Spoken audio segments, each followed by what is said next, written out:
It was in the moment of a very dark hour. This woman, I don't know if we can even imagine the shame. She was a sinner. She was caught in adultery. But the embarrassment of being caught in the middle of it and being dragged and put in a public street somewhere and now having a crowd of people ready to throw stones at you. I mean, she's in sheer horror. And the law demanded that she deserved death. Jesus steps into that situation. So when they continued asking him, he raised himself up and said to them, "He who is without sin among you, let him throw a stone at her first."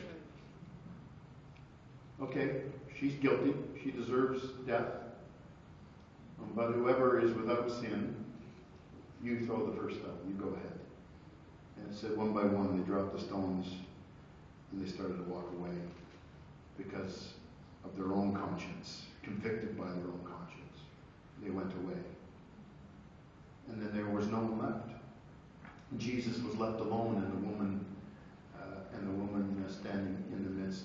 Verse 10 of John 8. When Jesus had raised himself up and saw no one but the woman, he said to her, "Woman, where are those accusers of yours?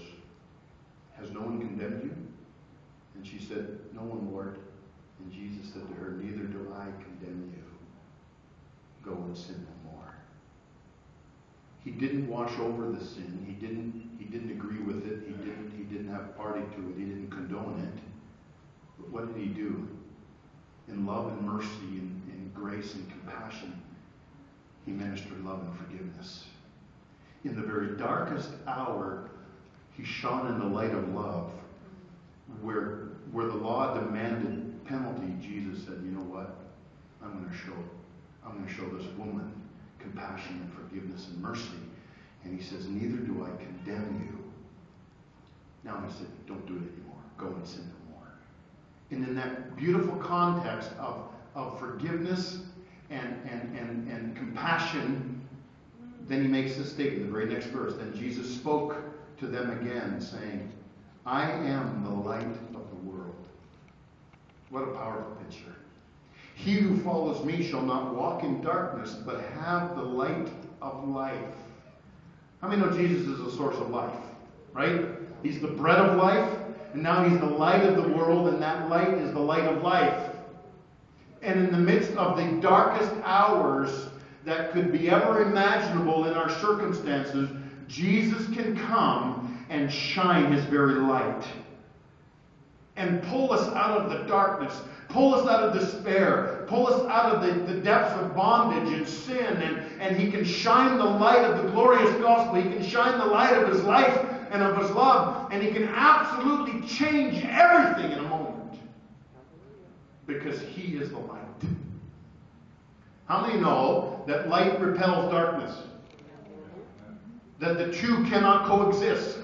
If every light in this room was shut down, we closed all the windows and closed the doors, and it was complete blackness in here, the smallest little match would pierce the darkness.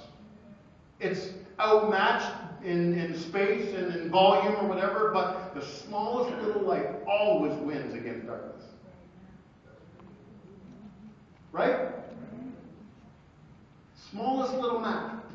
I could stand here and every one of you would see it, although we're in pitch black, because the light penetrates darkness. Now multiply that by a gazillion, and you have the light of light, whose name is Jesus. And he comes to invade the darkness of our lives.